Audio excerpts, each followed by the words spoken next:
I embrace being born and raised in San Francisco and being part of the community. It's a part of who I am and a part of who I'll always be.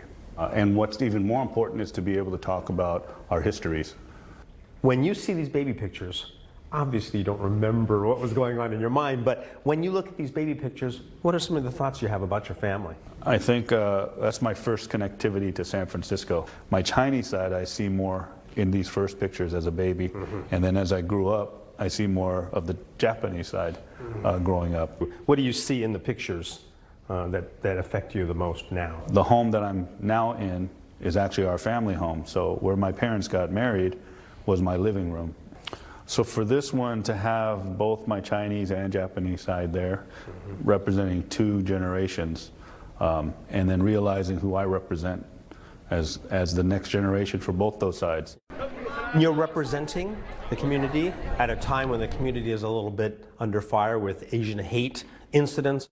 On a personal level, I get frustrated sometimes because we can't do enough to share experiences and to bring awareness to people so that hateful speech, hateful behaviors don't occur. Is there anything that you went through growing up that sticks with you, that comes out during times when you're dealing with AAPI hate now?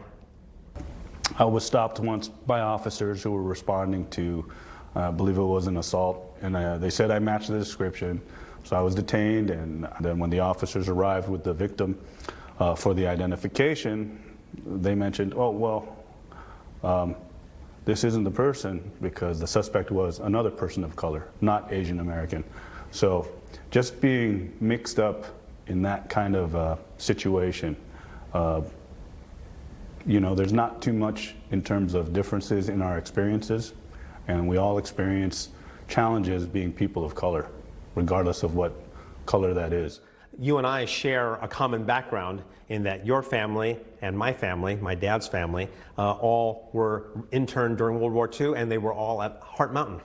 Yes. And both of us. Yes. And so having that in your background, having that in your family background, how has that influenced you in terms of the way you've grown up? My family all were members of the 442nd during World War II. I was very proud of the fact that even in the midst of all that adversity of being displaced and losing everything and being placed in these camps, you still had the entire Nisei generation rise up to the call and still sacrifice by going and fighting in World War II in the military for the very country which placed their families into internment camps. We showed a level of resilience which transferred down to all the subsequent generations. My Chinese side came through Angel Island here in San Francisco. I find it very interesting because people sometimes forget about some of the absolute racist policies that the country had. But I think it's very important as we talk about sharing our experiences that we also share the bad, the internment, the Exclusion Act, because we don't want to repeat history. Are you grateful, though, that with your role, you're able to maybe improve things for the next generations? It's important to keep it in discussion because that's how you affect the change in the long run. I'm hopeful that as we go through these discussions now, the next generation for our children is going to be different and lead to that next progression. But one day, as people look back, you'll be sort of a historical figure. Have you thought about that? Robert, I think about it every day because as I walk through the hallways here in the office, we have the pictures of all of the previous sheriffs, all 36 previous sheriffs in San Francisco's history. It's not lost on me that it wasn't until the 1980s on that you see the first African American sheriff, the first woman sheriff, the first Iranian sheriff, and then myself as an AAPI member.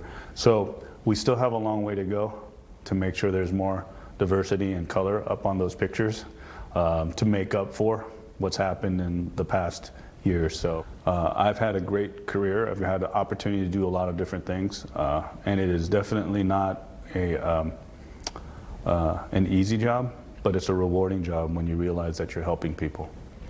Well, it's great to see you in this role, so congratulations on being able to get here.